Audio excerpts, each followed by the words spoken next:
Hi, it's me again with Corel All Tips and Tricks. This video is probably not that needed, but I just made a video about the plastic effect in Corel. And I've always making keys for like your keyboard or a computer, so when I show something off, and I'm just kind of playing, just give you some ideas.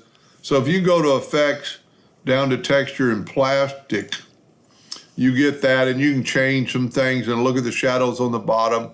You know, we could put the shadow on the top, depending on which way you think the light's coming from. You could have it at the bottom.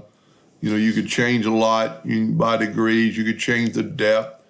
But that's pretty cool in itself, and then say, okay. But still, the best way to make a key for like a keyboard is go to Effects and Bevel. And we're just going to bevel it a quarter with soft edges. And it looks like that. And then there's a lot of colorations you can change. But then I thought, could we not put them both together? And you can, in a way.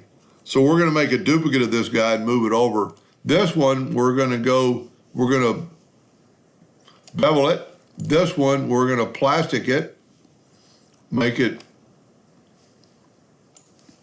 Now, you cannot plastic this, it just doesn't work because it's a bevel. But if we go to Object and break the bevel apart, we could actually move this one on top and then go to your transparency docker and make a little transparency.